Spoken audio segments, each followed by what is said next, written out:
he says that he had told her, look, for Pa, you're going to curtsy. You need to say Your Royal Highness. You need to call him Sir. It would be appropriate for you to give him a kiss on either cheek, but let's not do any hugging. And then for Camilla, don't even bother with the curtsy. She didn't get one.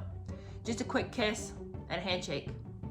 And Meg's like, no curtsy? Are you sure about that? And Harry's like, well, I don't think it's appropriate. Oh, yeah, but why? But why not just be generous? Why not just be generous in your demeanor? You know what I mean? Like, why already start it off with like, he gets the curtsy, you definitely don't. Like, I wouldn't want to start. If I were Meghan, I'd just curtsy to both of them. I'd be like, whatever, you know, your gripe is your own gripe, but I'm over here trying to make a good impression, so I'm going to be curtsying to everybody. I'll curtsy to the butler if need be.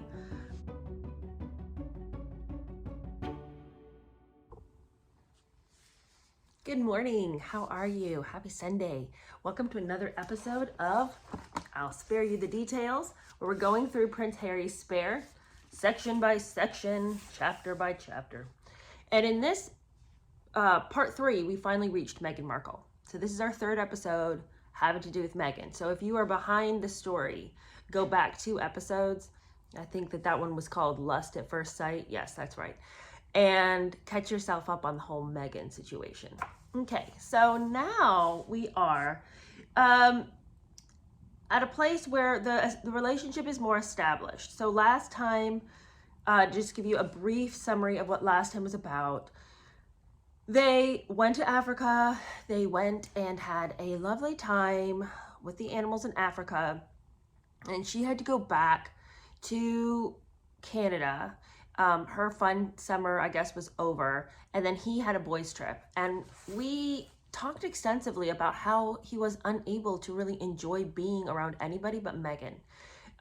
Everything was about Meghan at this point, and all he cared about was making sure he did not break communication with her. There's this big debacle where he loses his phone, and so the entire boys' trip is consumed with him making contact with Meghan again. So it's just like, you already see sort of the breakdown of his relationships. And it isn't that this isn't a pattern that a lot of people fall into when they are first in a relationship.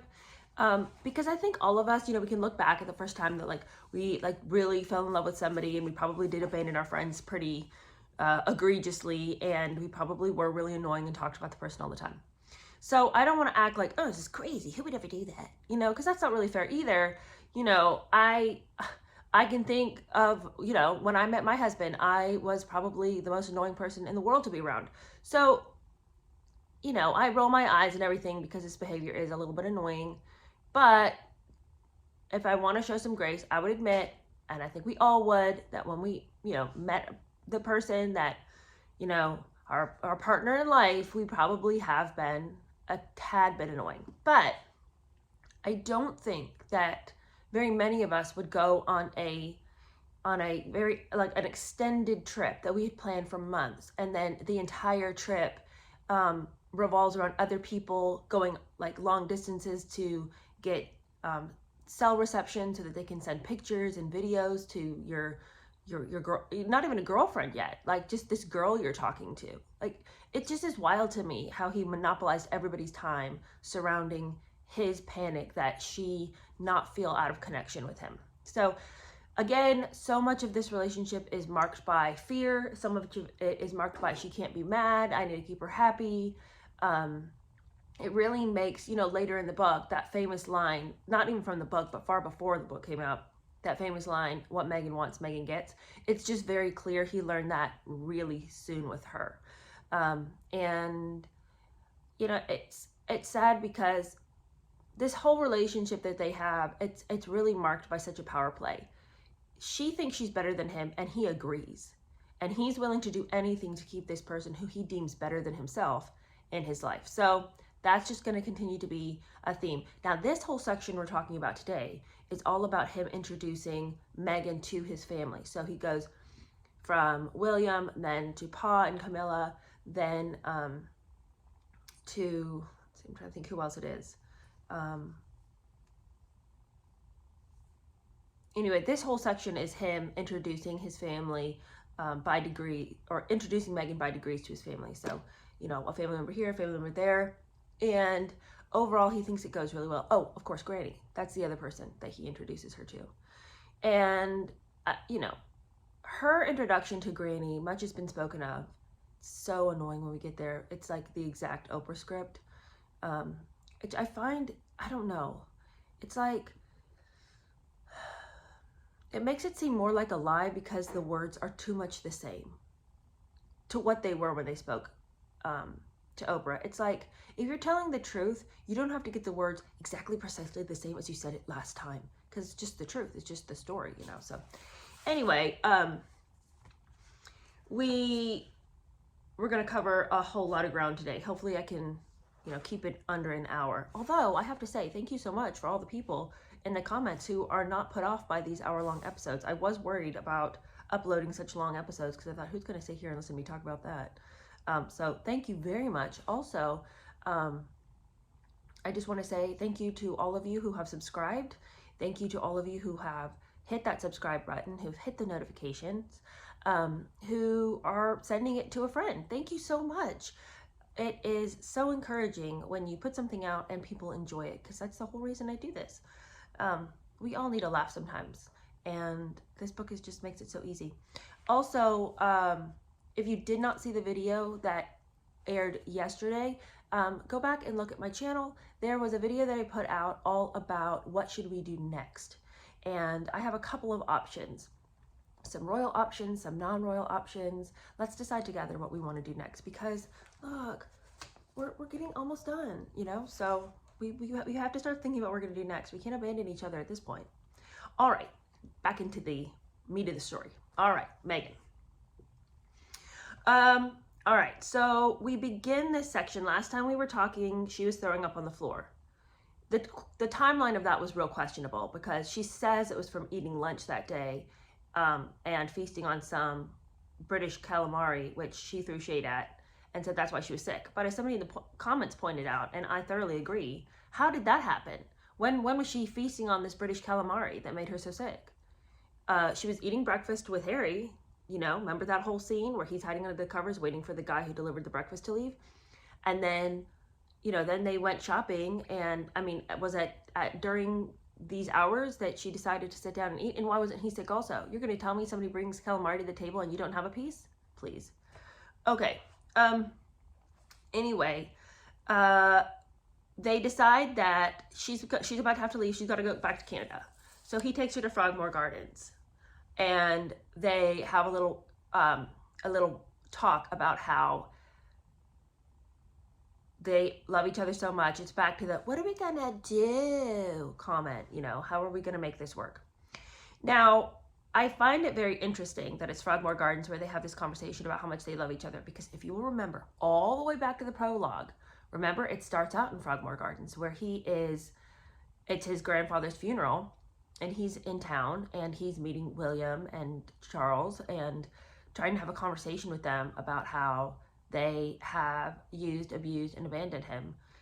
And so I guess this is where he comes and has all of his emotional conversations. But he says it's a favorite spot of his, and it also speaks to her. Well, wouldn't it? I mean, it wouldn't speak to anybody. It's a gorgeous area. Anyway, she really loves the swans, especially one very grumpy one. We named him Steve. Aren't we fun? The way they catalog how fun they think they are just really gets on my nerves. Anyway, they talk about his cousin Eugenie and Jack, and she loves them, and they talk about Meg's work and his work, but mostly they talked about the relationship and how are they going to make this work. So they decide that they've got to come up with a serious plan, you know.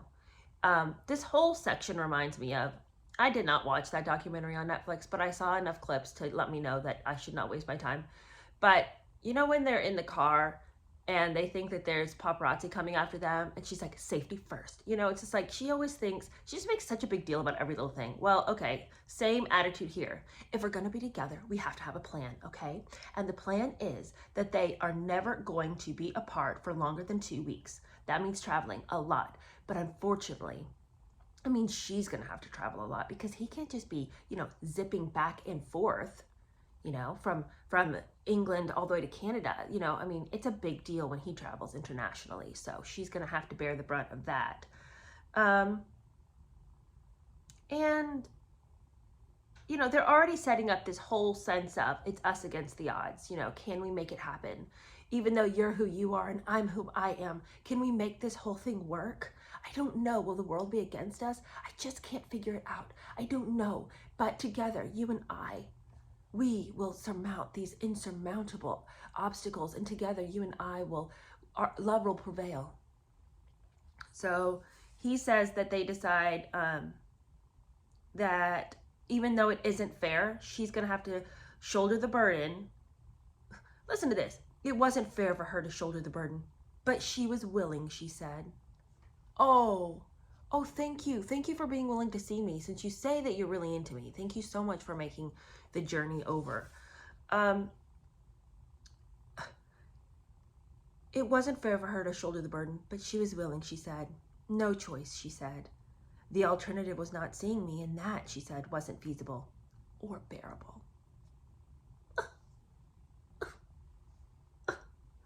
Okay, so after they get done crying on each other's shoulders, you know, I don't understand this whole conversation. Oh, this is all going to be such a burden. It's a burden? I mean, who are these people? Why is it a burden to, like, make each other a priority? Do you want to be in the relationship or not? I don't understand. Okay. Moving on. So now comes the part, I had talked about this a little bit at the end of last video. Now he's going to go and see William and Kate. He's going to introduce to them the idea that he's seeing Meghan. Now Meghan's gone, so he can't actually bring her, but he wants to let them know, okay, I'm seeing somebody, and I'm seeing somebody very seriously. So he goes over to their house. They invite him for dinner. Remember, he says they never invited him to dinner, and he was always left, you know, staring into their warm windows from the cold outdoors. But I guess this time they deigned to invite him over.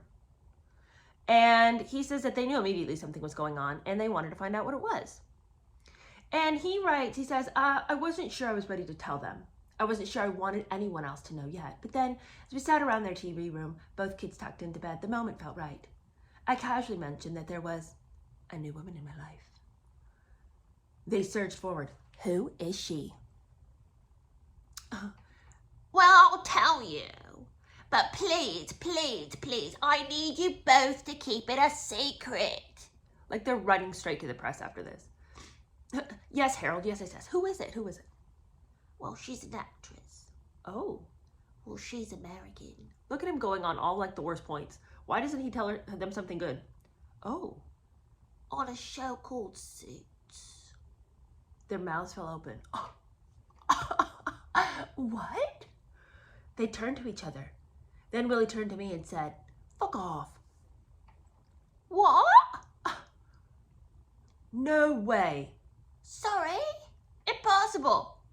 I was baffled until Willie and Kate explained that they were regular, nay, religious viewers of Suits. Okay. Y'all, I just don't believe it. I just don't believe they ever watch the show. Now, in the comments, I had asked you guys, were you watching the show? I didn't watch the show, but I don't really watch a lot of TV. So I have my other vices, but I don't know that show. And I have not met any Americans who know that show. And I would say that 97% of you guys in the comments also said, we never watched that show. We don't even know where we could have watched it. Some people knew that it was on USA, but very few people, the Australians hadn't seen it. The Brits, many of you hadn't seen it. Apparently it was big in Ireland, also Romania. What? But anyway, most of us hadn't seen it.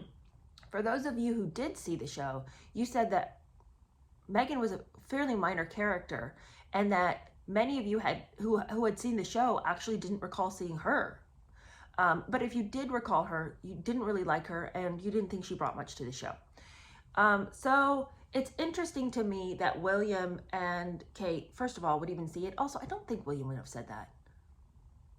And anyway, I don't buy that they watched this show. Of all the things that are out there to watch, I don't necessarily know that Willie and Kate were watching Suits.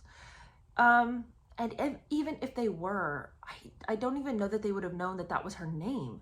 Because again, a couple of people mentioned, yeah, I saw the show, I saw her in it, but I knew her as a character. I didn't even know her name. So I just don't know that they were like, you know, they not only watched the show, but they knew all the backstories of all the actors in the show. This whole thing is just like so made up, I cannot even. Anyway, great, I thought, laughing. I've been worrying about the wrong thing. All this time, I thought Willie and Kate might not welcome Meghan to the family, but now I had to worry about them hounding her for an autograph. They barraged me with questions. I told them a bit of how we met, told them about Botswana, told them about Waitrose, the grocery store. Told them I was smitten, but overall what I told them was heavily redacted. I didn't want to give away too much. Well, what is there to tell? You don't even know the girl. All you've done is like text her all day. So, what are you really going to say? He says that, and this, again, I just say, William would never have said any of this. Okay, listen here. He goes, again, always a little story about how he's so belittled by the older brother. He says, I also said I couldn't wait for them to meet her, that I look forward to the four of us spending time together, and I confessed, for the umpteenth time, that this had long been my dream, to join them with an equal partner, to become a foursome. I'd said this to Willie so many times, and he'd always replied, it might not happen, Harold. You got to be okay with that. Well, now I felt that it was going to happen, and I told him so, but he still said to slow down. And he reminds Harry, look, she's an American actress after all. Anything could happen. Okay, that's wisdom, that's not disdain. The truth is, an American actress probably isn't the most stable class with which to find yourself a wife. Anyway, he nodded. I was a bit hurt at that. I came to them with my good news and they just wouldn't be happy for me. And then he said that he hugged William and Kate, and then he left, feeling just real down about the whole thing. Anyway, Meg enters the picture again. It's October 2016, and he says that they lunched with Marco and his family, and he introduced her to a few close mates. It was all good. Everyone loved Meghan, and I'm sure they did. I think that she probably did make a good first impression. She knew how to do that. Emboldened, I felt the time had come for her to meet my family, and she agreed. First stop, Royal Lodge, to meet Fergie, because Meg already knew Fergie's daughter, Huge, and Jack, and so this seemed a logical baby step. But as we neared Royal Lodge, I got a word on my phone. Granny was there. Dun, dun, dun. Okay, so now he's got to meet Granny, and now we come to the dumb story about how she suddenly, out of realms unknown, was told that she had to curtsy, and this just flabbergasted her to the nth degree. Curtsy, what? What are you talking about? Okay, so here we go with our famous story. Granny had apparently popped in to Royal Lodge after church on her way back to the castle. Meg said, fun, I love grandmas. I asked if she knew how to curtsy. She said she thought so, but she also couldn't tell if I was serious. Well, you're about to meet the Queen. I know, but it's your grandma. But she's the Queen. We pulled into the driveway, drove across the gravel, parked next to the big green box hedge. Now this I found very interesting. Fergie came outside, somewhat aflutter, and said, do you know how to curtsy? And Meg shook her head, and Fergie demonstrated once, and Meg imitated her. See, I think this is real interesting, because when they told Oprah about this, I don't recall Fergie coming outside to instruct her. I thought it was her and Harry on their own, trying to fumble together an introduction. I don't at all recall Fergie being involved in the story, but now we get Fergie, so that's interesting. There wasn't time for more advanced tutorial. We couldn't keep Granny waiting. So they walk in, and they keep Fergie and Harry keep whispering to Meg little quick reminders. This whole thing is just so rom-com. Do you know what I mean? It's like, what is this? This is, you go in and you use the manners that hopefully you have, and you don't embarrass yourself. That's how that goes. Yes, okay, with the addition of the curtsy, all right, and, properly saying Your Majesty and then ma'am after that, it's like, okay, but that's not that hard. All you have to do is go in and be a decent human being. The Queen's not going to bite your head off. All right, I do understand the weight of meeting such a famous and wonderful woman. I don't want to downplay how exciting that probably was. But this whole scene where, they're curtsying outside and whispering little reminders as they all scuttle in, I just don't buy it. Anyway, just whatever you do, don't talk over her, we both said, talking over each other. But Would you? Would you ever talk over the queen? If you had any manners at all, you would know you don't talk over somebody, queen or not. Anyway, she says that they entered the large room and there was Granny, and Meg went straight to her and dropped a deep, flawless curtsy. Your Majesty, pleasure to meet you. All right. Huge and Jack were near Granny, and they almost seemed to pretend not to know Meg. They were very quiet, very proper. Each gave Meg a quick kiss on the cheek, but it was pure royal, pure British. Well, what are they going to do? Lay on each other's necks? I mean, come on. Of course they're being appropriate. They're in the presence of grandeur. Anyway, he said he was annoyed because there was some guy hanging around that he didn't know. He says the most self-centered line. Apparently the guy was a friend of Fergie's. Eugene whispered into my ear that he was a friend of her mom's. And he goes, okay. I looked at him hard. Brilliant. Congratulations on being present for one of my most consequential moments of my life. But what a self-centered thought. Like, this guy doesn't have the right to be in the room. Anyway, Granny was dressed up for church, a brightly colored dress and matching hat. He didn't remember the color. He wishes he could, but it was bright. What difference does it make? Fancy. I could see Meg regretting her jeans and black sweater. And I was also regretting my shabby trousers. We didn't plan, I wanted to tell Granny, but she was busy talking about Meg's visit.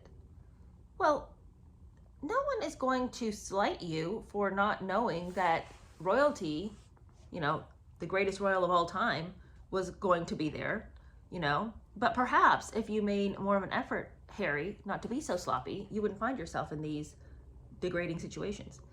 Anyway, they ask about the church service. It's all a lot of pleasantries. Little talk this, little talk that.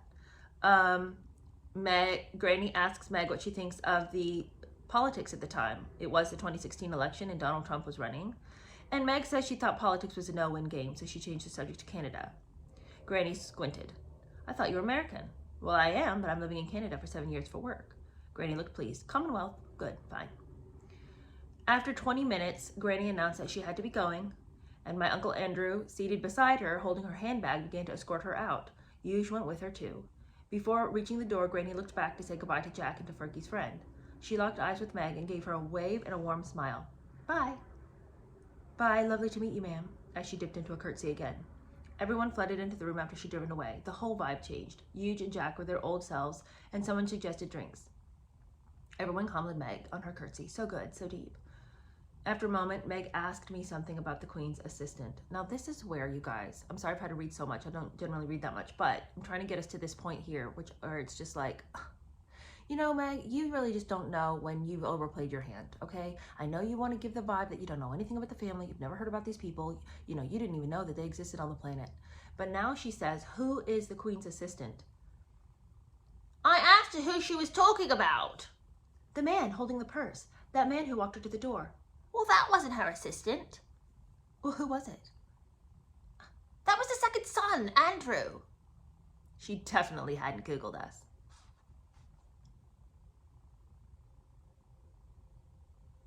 What? I'm sorry. What? This was your big confirmation that she hadn't Googled the family because she didn't know who Andrew was? Like, I mean, she's just being overly ignorant to prove the point to a simpleton who wouldn't even notice that she's overplayed her point. You know what I'm saying? Like, this whole thing where, who is that guy, the assistant? Like, if you thought it was her assistant, you wouldn't even ask about it. Like, if you already knew like, if in your mind that was her assistant, you wouldn't then be saying, who was that man? Who's her assistant? You clearly already have figured out who that person was. It's her assistant. You know, she wants to prove that she doesn't know anything about these people. How is it that that is such a blunder to me. That whole scene is so lame. She's just trying so hard. And that's the problem with Meghan. Like, she is sophisticated in manipulation up to a certain point, and then everything just kind of seems to crumble. What is that? All right, moving on. We got a lot to talk about. Okay, so next it's time to introduce her to William. And this whole scene is so lame. He says that he brought her to William's house, and he says that he did it because he knew that William would kill her if he waited even another minute to introduce them. And he says that he and William were going to go on a hunting trip. So he needed to introduce Meg to William just before they went. And he says that he was more nervous about introducing Meg to William than he was in introducing Meghan to Granny. Well, he couldn't figure out why he was so worried about it. Couldn't figure out. But it's preying on his mind. They get to the door. He probably is afraid that she's going to like him better than Harry. But anyway, they go to the door and they ring the bell and there's no reply. And then after wait, the door opens and there's William. And he writes that William was a bit dressed up. Nice trousers, nice shirt, open collar. Yeah, he's meeting your girlfriend, and out of respect, he has put on some clothes that he did not dry over the radiator, like you do.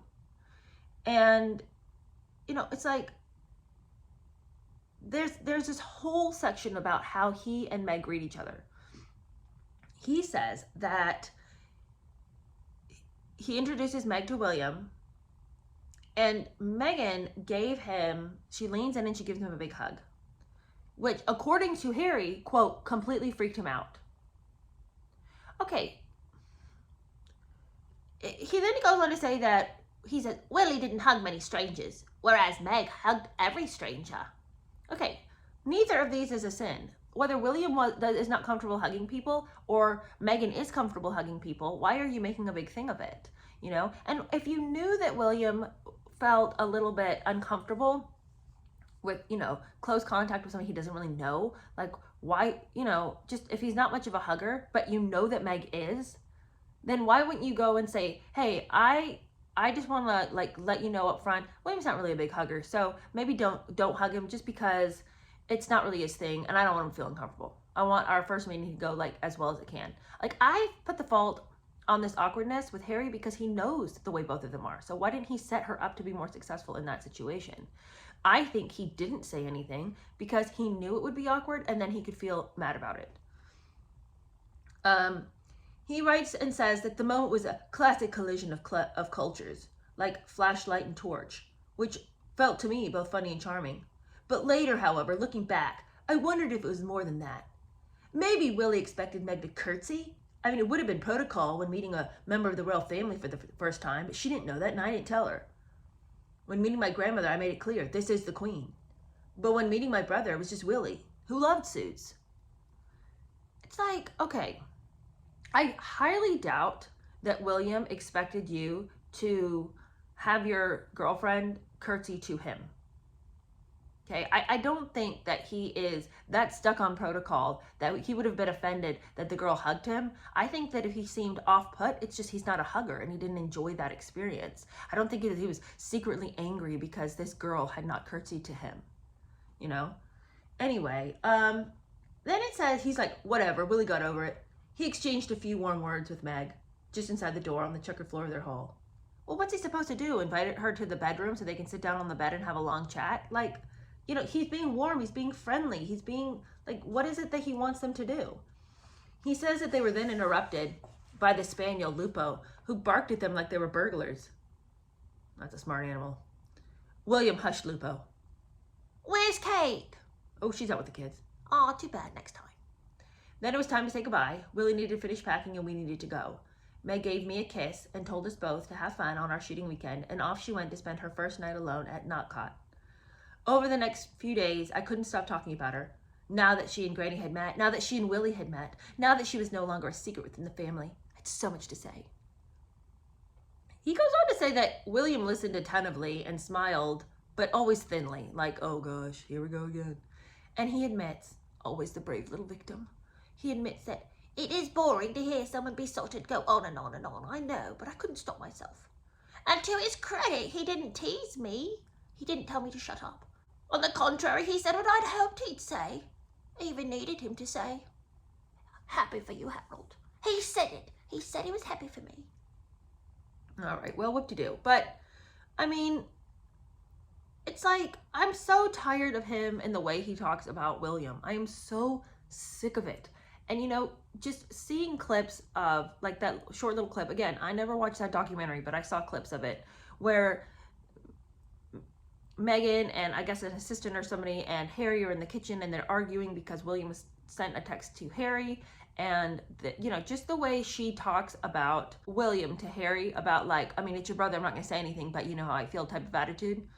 You can just see that washed all over this book, where I do not believe that Harry grew up feeling in his brother's shadow to the degree that he speaks about, or that Willie lorded it over him. This is like all a new theme that I feel like it has come down from Miss Markle.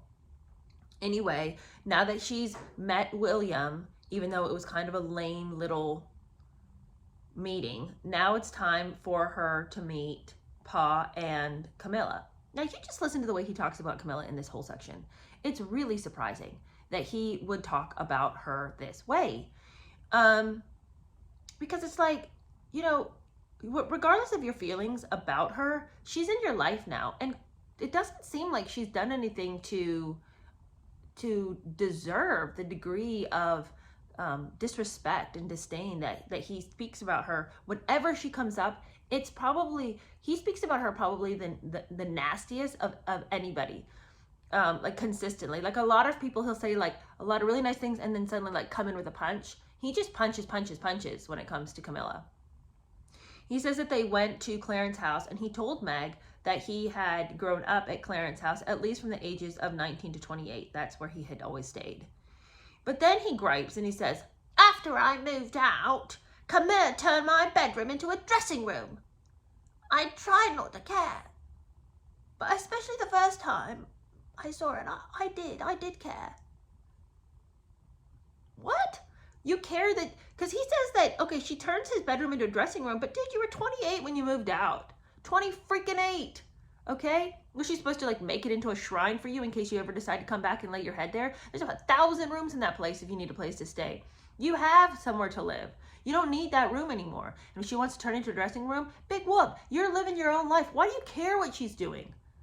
By the way, this was your room from like 19 to 28. This isn't like, I was born in that room. I spent all my toddler years there, and my elementary years, and middle school, and high school, and college. I mean, it's like, this was a place that you came and laid your head at from time to time when you weren't doing other things. What is he? He just has to make such a big deal about everything.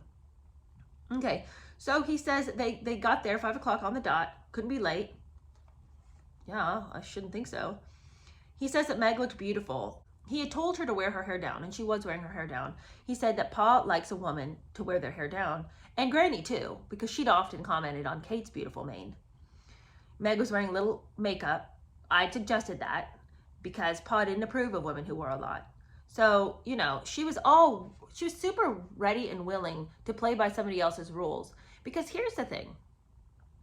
You're going to see her be very charming with Pa because she can still get something from Pa, right? Okay, so there's no reason for her not to play by every rule. She doesn't complain about what they ask her to do. She's willing to do exactly what they want. She's super charming, super lovely at this meeting.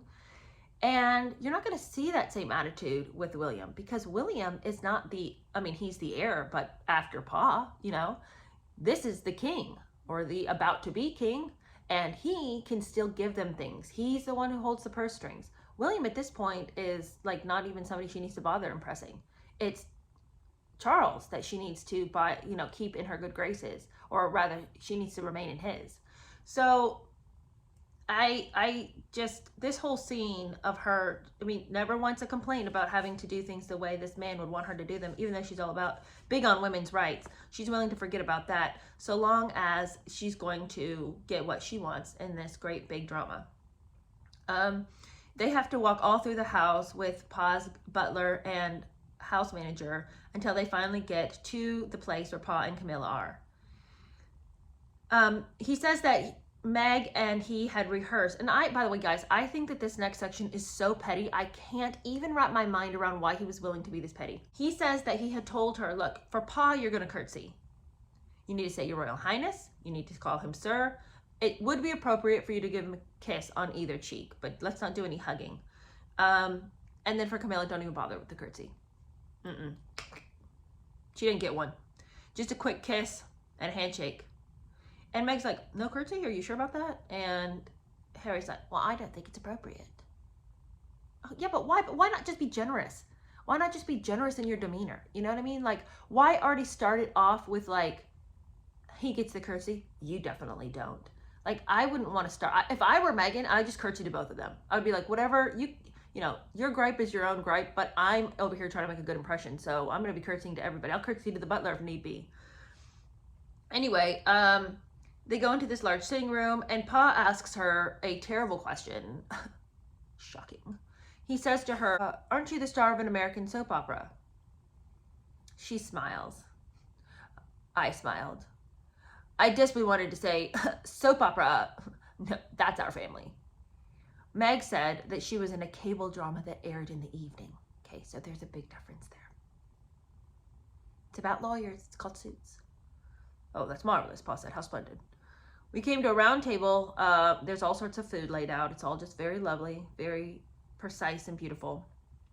Meg and Harry commenced to wolfing down some food because they're starving. They'd been so nervous all day they hadn't eaten anything, but I guess the nerves are wearing off, so they're feasting and merrymaking. And then here comes another part where I'm like, Meghan, if you're so cultured, why is it that you would not know this? I truly don't understand. I mean, I would not consider myself to be anything but a country bumpkin, but I think I know the difference between light tea and dark tea. Because Camilla asks Meg, how would you take your tea, light or dark? And Meg apologized for not knowing. I thought tea was just tea. What do you mean? You don't know, like, do you want milk in it? Do you not want milk in it? Like, what? How do you, what? Oh my gosh. Anyway, it's like, you know, she's always playing this doe-eyed innocent role, which I don't find very appealing for a woman of her age. You know what I'm saying? Like, it's not charming that you don't know certain things. It's idiotic. Okay, so then they start in on, you know, this brings the conversation to like, oh, we're just all so different. Here the British, you know, in England we do it this way. Oh, America, we do it this way. It's just a rollicking discussion about tea and wine and other libations and Britishisms versus Americanisms. And then they get onto the subject of all things that we like, things we all like, and that leads to dogs. And now Meghan's got to tell us all about her 2 rescue animals that she got. And again, this is just very much like always, there's just always so much virtue signaling with Meghan. And even in this, like, she calls them her fur babies. I've got 2 fur babies. Of course she calls them her fur babies. I bet she's got a cup that says Dog Mom on it. Her 2 little fur babies are called Bogart and Guy, and they were rescues. And Guy had a really sad story. Meghan goes on to tell them that she'd found him in Kentucky at a kill shelter, because that's what they do down south. They just get all their hunting dogs, and when they're done with them, they just slaughter all of them. She goes on to talk about the brutal practices in Kentucky. And anyway, she'd found Guy on the shelter's website, and through the generosity of her heart, she rescued that poor thing. And of course, Camilla's very upset because, as Meghan probably researched extensively, Camilla does a lot of work with the like Humane Society at Battersea Dogs and Cats Home. So she just really hates stories about animal abuse, and Pa really hates it also. And so, you know, Pa had a dog that had gotten lost on a grouse moor in Scotland, probably fell down a rabbit hole. He'd never seen the dog again. So he hates to hear about how animals are mistreated. Now we come to some more slights against Camilla, all right? So if it's not enough that he is all mad about his bedroom being turned into a dressing room, it's not enough that he told Meghan specifically, do not curtsy to her. Now we get to the part where he says that Camilla is just nothing but a great big eavesdropper. He goes, well, the conversation was easy, all 4 of us talking at once, but then Pa and Meg fell into a quiet chat, and I turned to Camilla, who seemed keener on eavesdropping than talking to her stepson, but alas, she was stuck with me. It's like, why so damn catty towards Camilla? Like, probably the other 2 were better at keeping up conversation, so probably she did want to be part of the conversation that Meghan and Charles were having. Okay, so anyway, then they switch, and then he's talking with Pa, and Camilla's talking with Meg, and, you know, then eventually the conversation includes everybody. You know, it's like, what? The way he catalogs this whole thing is so dull. then I talked to this person. And not even telling us what they talked about, just like giving us a play-by-play of who was talking to who at what time. Okay. He writes that he goes, Pa had a lot of questions about Meg's career. He looked impressed by the way she answered. Her confidence, her intelligence, I thought, caught him unawares. Well, I don't know if he was impressed or shocked by an attitude of confidence, yet a mouthful of ignorance. I imagine that Meghan is one of those people where she knows just enough to make the layperson feel like she's very learned, but an expert would be shocked by her ignorance. And, you know, Pa is no dummy when it comes to the theater. I just wonder what she was actually saying that could have impressed him. Anyway, maybe she did. Maybe she had a few, you know, well-placed thoughts that she had saved up for just such an occasion. Who knows? Anyway, it's time for the whole event to be wrapped up because Pa and Camilla have other engagements and, you know, they're very overscheduled and so forth. So they stand up and Harry is horrified because Meg leans towards Pa and he flinches. He's like, oh gosh, she's gonna forget. She's gonna hug Pa. She knows she's not supposed to do that. But she just gives him the standard peck to peck. And he, you know, is charmed by it. But the thing is, like I said before, I mean, it wouldn't benefit her to create some offense with Charles, you know? So of course she's going to play by the rules. She's not going to go in for that hug that she knew was probably inappropriate with William. She's going to do the things that she knows are required of her, and she's going to do it without complaining. Because Charles can still give them gifts. He's the one who holds the power, the purse strings in this relationship.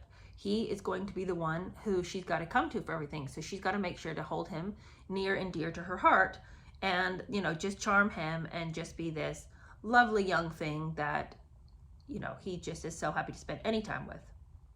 I'm gonna wrap it up here. The airplanes are flying again, so there's no reason to keep on. I know that sounds super annoying, but in the next episode, we are going to be talking all about, they're gonna run into some trouble. They're gonna run into some trouble in which Harry thinks he needs to keep her safe. He's going to have to issue some statements. We're gonna have some problems. So stay tuned. That episode will be out on Tuesday. If you have not had a chance to go back and see yesterday's video about what should we read next, please go and vote in the comments about what you want. And just let me know, because I want to read something that we're all enjoying. And I know most of us are here for the British royal family. Some of us are getting tired of Harry and Meghan, and we still want to talk royal family, but we're like sick of those two.